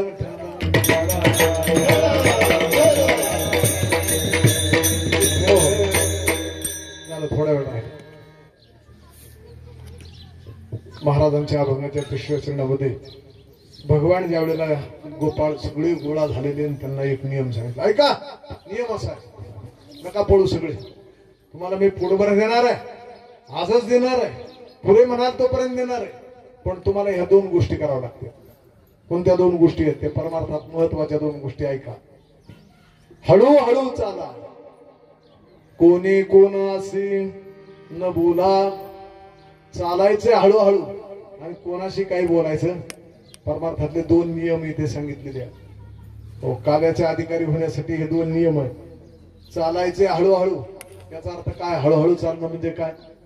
हळूहळू चालणं म्हणजे परमार्थामध्ये काही गोष्टी महत्वाच्या आहेत. ऐका, थोडक्या वेळात सांगतो. खरं तर काव्याचं कीर्तन 4-5 तास तरी पाहिजे, पण नाही आपल्याला मिळू शकत नाही का? संपलं आपलं, बरं घाबरू नका. परमार्थातल्या काही पायऱ्या. पहिले त्याला पुरुषार्थ नावाची पायरी, दुसरी प्रार्थना आहे, तिसरी प्रतीक्षा आहे आणि 4थी पायरी ज्याला प्रसाद. प्रसादाच्या पायरीवर येण्यासाठी ह्या 3 पायऱ्या चढाव्या लागतात. पहिल्यांदा पुरुषार्थ करावा लागतो, काम क्रोधादेवी करावं जिंकावं लागतं. आणि परमार्थ पुरुषार्थी मनुष्य परमार्थ करतो, वीर तो झुंजय आणि झुंजतो आणि परमार्थ करतो तो पुरुषार्थी मनुष्य, त्याला पुरुषार्थ करावा लागतो. पुरुषार्थानंतर प्रार्थना आहे आणि प्रार्थनेनंतर एक टप्पा आहे, त्याला म्हणतात प्रतीक्षा. आणि ती प्रतीक्षा या अभंगात सांगितली हळूहळू चाल. प्रतीक्षा म्हणजे वाट बघावं लागते, थांबावं लागतंय. परमार्थामध्ये घाई चालत नाही. हो, परमार्थामध्ये म्हणून तुकाराम महाराजांचे अनेक प्रमाण आपल्याला माहिती आहेत. त्यातलं एक प्रमाण आपल्याला सांगतो. तुका म्हणे येथे न चले तातडी, प्राप्त काळ घडी आवे आवे. तातडी चालत नाही, घाई करून चालत नाही. परमार्थाला फल मिळण्यासाठी लगेच्या लगेच नाही बरं का. हो, लगेच्या लगेच फळ परमार्थात नसल्यामुळेच पंचायत आहे. त्याला वाट खूप बघावं लागतो. एक जन्म वाट बघावं लागेल का ते पण सांगता येत नाही. सयुगाचा भक्तनामा भाग 4 युग जन्माला झाले. शबरीला वाट बघावं लागली. रामप्रभूंची सेवा केली 8 वर्षाची असताना. श्रीराम जय रामचा जप केला 8 वर्षाची असताना सुरू केला. आणि ही शबरी जप करते रात्रंदिवस त्या ठिकाणी. अशा प्रकारे रामप्रभूंची आठवण अंतःकरणात ठेवून रस्त्यावर उभा राहून रामाचा जप करते. 8 वर्षाची लहान असणारी शबरी तारुण्य प्राप्त झालं. तरुण शबरी प्रौढ झाली. प्रौढ शबरी म्हातारी झाली. 80 वर्षाची झाली. आणि ज्या दिवशी शबरीला भगवान परमात्मा प्रभू रामचंद्रजी भेटले तो शबरीच्या जीवनातला शेवटचा दिवस. इतके दिवस वाट बघावा. आता आपली फार गडबड आहे. आपली गडबड म्हणजे आज माळ घातली की उद्या चमत्कार झाला पाहिजे. बऱ्याच वेळेला बरीच माणसं मला म्हणतात महाराज तुमचं ऐकून माळ घातली बरं का. म्हणलं काही वेड वाकडं तर नाही ना काय. म्हणजे नाही ना तसं नाही. म्हणलं मग तुमचं ऐकून माळ घातली पण त्याच्यात एवढा इंटरेस्ट नाही. इंटरेस्ट म्हणजे काय असतं काय काय त्याला उगाच वाटतं की बा आपण जिथं बोर धरेल ना तिथं लगेच पाणी, कारण माळ नाही घातली. ज्ञानेश्वरीच्या आमच्या वाचनाच्या ज्ञानेश्वरीच्या ग्रंथात आमचं कर्ज आपोआप भरलेल्या पावत्या निघाला. आता लगेच असतं का 4-8 दिवसात हे कसं होईल. मग सांग एक गोष्ट सांगतो पुढे जातो बरं. पंचतंत्रामध्ये एक गोष्ट आहे. ती गोष्ट अशी आहे, काही वानर जी होते ते एका आंब्याच्या झाडावर चढली आणि कैऱ्या खायला लागले. झाडाचा मालक आला. सगळे बघितलं आणि एकाने फक्त त्या मालकाला न बघितल्यामुळे ते एक वानर जे होतं ते त्या मालकाच्या तडाख्यात सापडलं. बाकीचे सगळे जे होते ते लांब वड्याच्या कडेला जाऊन बसले त्याची वाट पाहत. पण जे तडाख्यात सापडलं होतं ते रक्तबंबाळ झालं. त्याने काठीचा मार खाल्ला आणि विवळत विवळत ते आपल्या सवंगडाच्या कडे आणि सवंगडाच्या मध्ये त्या वड्याच्या पलीकडे जे बसले होते तिथे गेलं रडायला लागलं. म्हणजे तुम्ही सगळे निष्ठून आला, मी अडकलो.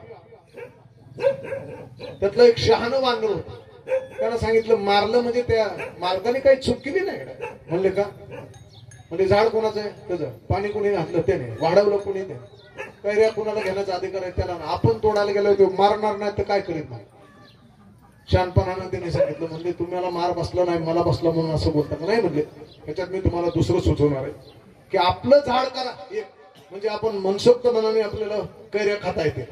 ही सरकारी जागा आहे वड्याची, त्याच्यात खड्डा घ्या, एक कोय आणा आणि सगळे झाड उगून आलं मग कोण आपल्याला अडवतंय. ते झाड आपल्याला राहायला जागा. हा जो प्रस्ताव आहे तो सगळ्यांना पटला. म्हणजे काय करावं लागलं काय नाही. म्हणजे कोणीतरी जा पळत आंब्याच्या झाडाखालचे कोय घेऊन या. 2-4 वानरांनी ती खड्डा खांदायला सुरुवात केली. 2-3 पाणी आणायला गेली वंजळीने शेजारच्या थोड्यातलं. खड्डा खांदला, कोय आणली, त्या खड्ड्यात टाकली, माती सरकून दिली. पाणीवाल्याने पाणी टाकलं आणि सगळे वानर त्या खड्ड्याच्या भोवती आणि एकटक बघत बसले कधी झाड उगवते. ते सारखं टक लावून बघायला लागले त्या खड्ड्याकडे कधी झाड उगवते. एक क्षण झाला होता, 1 मिनिट झाला होता. दम काही नगना. त्यातला एक जण म्हणला थोडी माती काढून पाहायचं का म्हणला किती उगवून आले बघू का नाही. त्याने काढली ना माती बाजूला. असं एका क्षणात कुठं झाड उगवतं का. दुसऱ्याला काही दम निघाला म्हणला काहीच दिसत नाही. असं करायचं का. कोय काढून बघायचे का किती कोण फुटलाय किंवा उगून आले. त्याने खूप काढली वरण बघायला लागले. तिसरा मला तसं दिसायचं नाही, जरा फोडून बघायचं का आतून किती कोंब आलाय म्हणलं त्याला. हे पंचतंत्रामध्ये शेवटी त्याने सार सांगताना म्हणतात त्या वानराची जशी गोष्ट आहे ना ती दुसरी तिसरी कोणाची नसून तुमची माझीच आहे. आपल्याला पण तेवढीच घाई आहे बाबा. विठाला विठाला पहिल्यांदा अट सांगितली बाबा चालायचं ते हळू चाल, हळूहळू चाला, परमार्थामध्ये शांत, हळूहळू चाला, प्रतीक्षा करा, देवावर विश्वास ठेवा, प्रतीक्षा करून चला. आणि कोणी कोणाशी न बोला, कोणी कोणाशी बोलू नका. याचा अर्थ काय? याचा अर्थ असा बोलायचंच नाही असं नाही, पण आपण नेहमी हरिपाठ म्हणणारे एवढंच प्रमाण देऊन पुढे चालतो. हरिपाठामध्ये नाम पाठ मौन प्रपंचाचे आपण नेहमी म्हणतो ना, नाम पाठ मौन प्रपंचाचे. याचा अर्थ कधी आपण आपल्या मनाला लावून घेतला का? अर्थ असा आहे, तिथंच अर्थ आहे. नामाचा पाठ करा आणि प्रपंचाचं मौन करा. याचाच अर्थ त्या ठिकाणी कोणी कोणाशी न बोला. विठाला प्रपंचाच्या गप्पा मारण्यापेक्षा नामस्मरण सारखं करी जावं, आणि ते म्हणजे कोणाशी बोलू नये, नामस्मरण करावं. आणि महाराजांनी सगळ्या आणि त्यावेळेला या अभंगातले त्याला देवानं सांगितलं, पण ह्या अटी ऐकल्यावर माणसं म्हणजे हे नेमकं जमणार नाही. चला म्हणले, जे निष्ठान होते 5-10 ते शिल्लक राहिले, बाकीच्यांनी घर गाठायला सुरुवात केली, पळायला लागले. परत निघालेल्या लोकाला भगवान म्हणतो, अरे थांबा थांबा, कुठे चालला? म्हणले प्रपंचात परत. तिकडचं काय खरं नाही, हे सगळं जमणार नाही. प्रपंचात जाणाऱ्या माणसाला शेवटी उपदेश करताना सांगितलं, म्हणजे एक काम करा, आता काहीच करू नका. तुका म्हणे सांडा घाटे तेने नका भरू पोटी. प्रपंचात चाललेल्या ना, प्रपंचातल्या घाट्या ज्या वस्तू आहेत, घाट्या म्हणजे काय? त्याला घटिया असं म्हणतात बरं का. घटिया म्हणजे बाद झालेली निरर्थक वस्तू ज्या आहेत त्यानं तुमचं पोट कधी भरणार नाही. प्रपंचातल्या सगळ्या वस्तू त्या घटिया स्वरूपाच्या आहेत, त्यानं तुमचं पोट भरणार नाही. तुम्ही फक्त प्रपंचात राहा आणि नामस्मरण करीत राहा, आणि त्यानं तुमचं पोट भरेल. आणि जरी तुम्हाला परत वाटलं तरी या, तुम्हाला लाग निर्माण करून या, या आलं तरी या रे लागे अवघे माझ्या मागे मागे. आणि तुम्ही माझ्या पाठीमागे आला तर आज देतो पोट भरे पुरे म्हणाल तोवरी. तुम्ही पुरे म्हणाल तोपर्यंत मी देईल. अशा प्रकारचा या अभंगाचा भावार्थ झाला. भावार्थ झाला असं समजून सगळ्यांनी एकदा प्रेमानं भजन करा. विठोबा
चाला कोणी गुणाशी न बोला.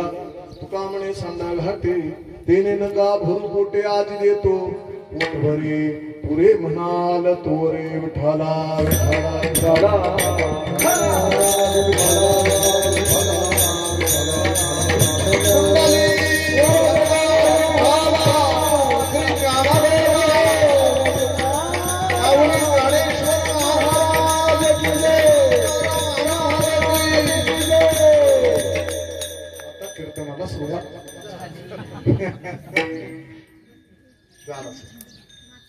थोडसा नियमाप्रमाणे थोडस चरित्र सांगतो, एक 5 मिनिट. भगवान परमात्म्याचा अवतार झाला, अलौकिक दिव्य स्वरूपाचा अवतार आहे. जन्माला आलेला त्यानं लीला करायला सुरुवात केली आणि त्यानं सांगितलं की मी जन्माला आलो. 8 वर्षाची मूर्ती समोर प्रकट झालेली आहे. आईने सांगितलं बाबा तू 8 वर्षाचा आहे, असं पूर्व जन्माला आला असं सांगता येत नाही. लहान हो. तो लहान होत होत होत गेलं. आईच्या मांडीवर असा लहान स्वरूपाचा झाला वाटतो. आईला म्हणायला लागला की आई बास काय एवढं लहान होणं. आता हे लहान होणं मोठं होणं त्याला जमतं. अशी कला आपल्याला पण वाटते की आपलं 65 लागल्यावर परत आपलं 25 यावं, नाही होतं ना आपल्याला? होत नाही मला. शास्त्रात असं सांगतात, शास्त्र असं म्हणतं एक गोष्ट आली ती परत जात नाही. एक गोष्ट गेली की परत येत नाही. जीवनातलं तारुण्य गेलं की परत येत नाही. म्हातारपण आलं तर परत कधी जातच नाही कधी आपल्या बरोबर आपल्याकडे नाही. त्याला अलौकिक म्हणतात. नवल केवळे नवल केवळे नकळे कानोबाचे कोडे. त्या कानोबाचं कोड कळतच नाही. ते नवल आहे मोठं बा. तो लहान झाला, आईच्या मांडीवर आला. 8 वर्षात ते आता जन्मलेल्या पोरासारखा झाला. आईच्या चेहऱ्याकडे बघितलं आणि आईला सांगितलं, आई बास काय एवढं लहान. आई म्हणली, अरे बास लहान झाला बरोबर आहे, आता तुला सगळंच होत आहे ते मोठं लहान वगैरे, पण तुला हे कसं कळत नाही. जन्माला आलेलं पोरग बोलत नसतं, आता बोलणं बंद करणं बा नाही का. म्हणले बोलणं बंद करू तर काय करू.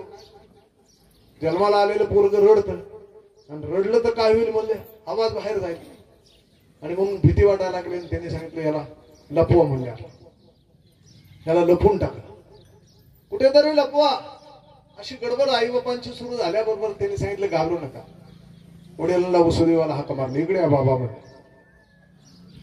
मी सांगतो तसं करा. काय करा. काही नाही, मला उचला आणि गोकुळात नेऊन सोडा. आणि म्हणून त्यांनी काना सांगितलं. त्यांनी काय सांगितलं. कान इथून सुरुवात होते. कार्याच्या कीर्तनाला सुरुवात कुठून होते. नंदाच्या घराला मला गोकुळाला घेऊन जा. आपल्याला सगळ्याला कथाभाग माहिती आहे. उचललं नंदाच्या घराला घेऊन जाण्यासाठी आपल्याला सगळ्याला माहिती आहे. पाठीमध्ये घातलं आणि तो आता गोकुळात आला. बाळकृष्ण नंदा घरी आनंदल्या नरनारी. कृष्ण गोकुळात आला. कृष्ण गोकुळी जन्मला नाही का. महाराज म्हणतात तो आला आणि सगळ्या गोकुळामध्ये आनंदाला पारावर नाही. गोकुळीच्या सुखान अंतपार नाही लेखा. बाळकृष्ण नंदा घरी आनंदाल्या नरनारी. सगळ्यांना आनंद झाला आणि सगळ्यात आणि त्या ठिकाणी बातमी पसरली. भगवान परमात्मा आहे, अवताराला आलेला आहे. बाललीला खूप वर्णन केलेले त्यांना आपण ते वाचावे. भागवतामध्ये आपण वाचा. मोठा आनंद देऊन जाणारी कथा आहे त्या. खाल्ले ते खावे वाटे, पुन्हा पुन्हा त्या ठिकाणी खाल्लेलं खावंसं वाटतं. तसं कृष्णाच्या कथा जी आहे ते वाचत जाव्यात. माणसं म्हणतात वाचायला महाराज कुठं आम्हाला सवड आहे. म्हणजे थोडी सवड काढा. म्हणजे थोडी काय नाही, तुम्हाला जमतं पण आम्हाला जमत नाही. काय सांगावं तुम्हाला, आम्हाला तर मरायला सवड नाही. आता मरायला सवड असते का मला असते, सवड मिळते. थोडस वाचलं पाहिजे. कृष्णलीला उत्तम अशा प्रकारच्या. बालवयातला कृष्ण रांगायला लागलेला. घरामध्ये वेगवेगळ्या लीला तो करतोय आणि तो लीला करीत असताना घरातलं जे लोणी आहे ते लोणी त्या ठिकाणी तो चोरून नेत असतो. एकदा दोनदा आईनं बघितलं. देवानं चोरी केली म्हणजे दुसऱ्या घरातली चोरी केलेली नाही. देवानं चोरी केली म्हणजे धनाची पैशाची नाडकाची चोरी नाही केली, लोण्याची चोरी केली. ते लोणी म्हणजे काय असतं की ते चित्त आहे. सज्जनाचं चित्त हे लोण्यासारखं आहे. आतून बाहेरून निर्मळ असणारं चित्त त्याला लोण्यासारखं चित्त म्हणतात. त्याची चोरी आमच्या भगवंताने केली. हे लोणी घरातलं चोरायला सुरुवात केली आणि आईने एक दिवस जागेवरच पकडलं. का रे, तुला खायला कोणी प्रतिबंध केला. खाजा भरपूर, असं चोरट्यासारखं चोरतो कशाला. तो मनातले मनात म्हणतो आई मला भरपूर देईल, पण माझी सवंगडी आहेत, वानर आहेत, जे बाहेर आहेत. मला ह्या अवतारामध्ये माझ्या बरोबर अवतार जन्माला आलेली आहे. त्यांचं पोट भरणं सुद्धा माझं आहे, काम आहे. तू त्यांना देणार नाही म्हणून मला चोरावं लागतं. एकदा दोनदा तीनदा आईने सांगितलं हा चोर. तो घरातच चोरायला लागला. एक दिवस पकडल्याबरोबर त्या ठिकाणी त्याला बांधूनच ठेव म्हणून त्यानं उकळाला बांधायला आणि त्या ठिकाणी सुरुवात केली. आता ज्याला बंधनात ठेवताच येत नाही असा देव जो आहे त्याला 4 की 2 बोटे दुरी जी आहे ती कमी पडायला. कथाभाग आपल्याला सगळ्यांना माहिती आहे. आईचा घामाघूम झाल्यावर शेवटी देवानं स्वतःला बांधून घेतलं. उकळाला बांधल्यावर उकळ देवाशी बोलतो. म्हणले कृष्णा तू चोरी केली म्हणून तुला शिक्षा आहे, पण मी काहीच न करता मला कशी काय शिक्षा झाली. म्हणली मला पण बांधून टाकलं. कृष्ण म्हणला तू सुद्धा माझ्या चौर्य कर्मामध्ये सहभाग घेतलेला आहे. त्याचं कारण ज्या वेळेला मी चोरून नेत होतो ते खिडकीतनं उडी टाकताना तुझ्यावर पाय ठेवून मी बाहेर उडी टाकायचं, मला सहकार्य केलं. चोरी करणारा जेवढा जबाबदार आहे तेवढा मदत करणारा सुद्धा म्हणजे तुला पण भोगा. खूप मोठा कथाभाग आहे. भगवान थोडा थोडा मोठा झाला, बाहेर जाऊ लागला, बाहेर त्या ठिकाणी चोऱ्या करू लागला. चौर कर्म मंडळ स्थापन करून सगळी पोरं जमवली. पेंद्या, सुदाम्या, वाकड्या ही अशी सगळी मंडळी एकत्र आणली आणि त्यांची शरीर बघितल्यावर सांगितलं, अरे तुमची शरीर अशी कशी माझ्या संगतीत आला ना तुम्हाला, आधी देतो पोटभरी, तुम्हाला पोटभर देतो, चला. काही ना मध्ये जे मिळत नाही ते चोरून घ्यायचं. अनेक ठिकाणी चोऱ्या व्हायला, चोऱ्या करण्यासाठी साहित्य वापरलं गेलं ते सगळे आपल्याला माहिती. आपण बहुश्रुत मंडळीत मी सांगत नाही, एकच फक्त थोडीशी गोष्ट सांगून हा विषय इथे थांबवतो. खूप चोऱ्या व्हायला. एका ठिकाणी हा गेला, बरोबर चोरी करीत असताना नेमकंच पकडलं सगळे बुद्धिमान असेल,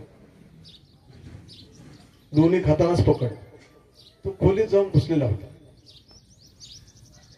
ती गवळण आली आणि तिने सांगितलं, आता मुद्देमाल असेल तुला पकडलाय म्हणून. ती पटकन बाहेर आली, कडी लावली आणि म्हणले तसं नाही, आता हे कुणालाच पटत नाही ना, हा चोरी करतो, आता मुद्देमाला सकट आहे.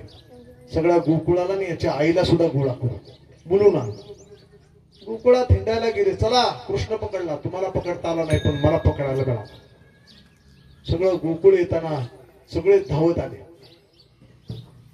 हे घरापर्यंत येऊस तर तिचा मालक जो होता तो कामावरून सुटून घरी आला. त्यानं बघितलं आपल्या घराला कडी लावलेली आहे, काय भानगड बा म्हणून त्यानं पटकन कडी उघडली. कडी उघडली, बरोबर हा बाहेर पडला कृष्ण.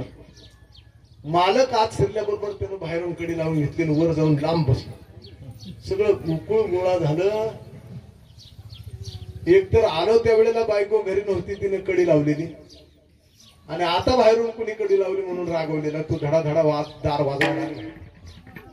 त्याचीच बायको त्याला म्हणायला लागली, चोरा थांब जरा मध्ये, अजून सगळे गोळा होऊ दे. तो आतून वाजवायचा, थांब चोरा थांब, आता पकडला गेला. आपलीच बायको चोर म्हणते म्हणून अजून रागवला. सगळं गोकुळ गोळा झालं आणि आता कडी उघडल्याबरोबर ज्या वेळेला ते त्या बाईचा मालक नवरा जो बाहेर पडल्यावर काय अवस्था झाली याचा विचार तुम्हीच करावा. विठाला विठाला अशा खूप गमती जमते. आणि सगळं वैतागून गेल्यावर एकदा सांगितलं, आता पास म्हणते, जा म्हणले, आता शाळेत जा. त्यावेळीची शाळा कोणती आहे तुम्ही आता खांद्यावरी घोंगडी, हातामध्ये काठी, धेनू चारायला तुम्ही घेऊन जा म्हणून हा रानात त्याला पाठवला. सवंगड्याच्या समत्वाच्या प्रकारचा वेगवेगळे खेळ त्या ठिकाणी खेळायचा. सवंगड्याने एक दिवस सांगितलं, देवा खेळायचं कुठपर्यंत, पोटात आता भूक लागलेली आहे, सगळं आवडता येतं बरं का आपल्याला लवकर लवकर. प्रसाद, काल्याचा प्रसाद द्या. देवानं सांगितलं, आणा सगळ्या शिदोऱ्या. त्या सगळ्या शिदोऱ्या एकत्र केल्या, सुंदर काल्याचा प्रसाद तयार केला. कमलाच्या आकारामध्ये सगळ्यांना, त्या कमलाकार सगळ्यांना बसवलं आणि मध्ये भगवान कृष्ण त्या ठिकाणी उभा राहिले आणि सांगितलं, आज मी तुम्हाला पोटभर देणार आहे, घ्या सगळ्या. तो कृष्ण आता प्रसाद वाटतो. म्हणून अशी श्रद्धा ठेवा, अशी भावना ठेवा की त्यावेळेचा कृष्णाचा प्रसाद आहे ना तोच. भानुदास गीती गात प्रसाद देतो पंढरीनाथ, तोच भगवान या ठिकाणी आपल्याला प्रसाद देतो. त्याचं कारण भगवंतानं सांगितलं, नामस्मरण जिथं आहे तिथं मी असतो, मीच प्रसाद देतो.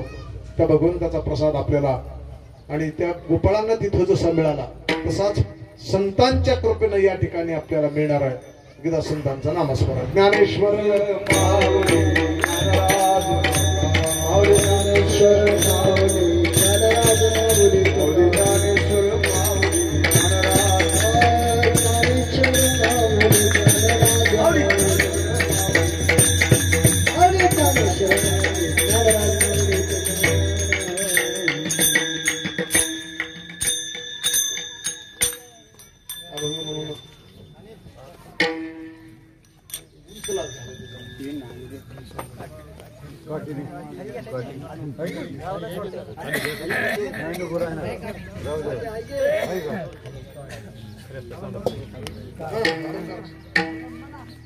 गेला वेळे तुरी होतो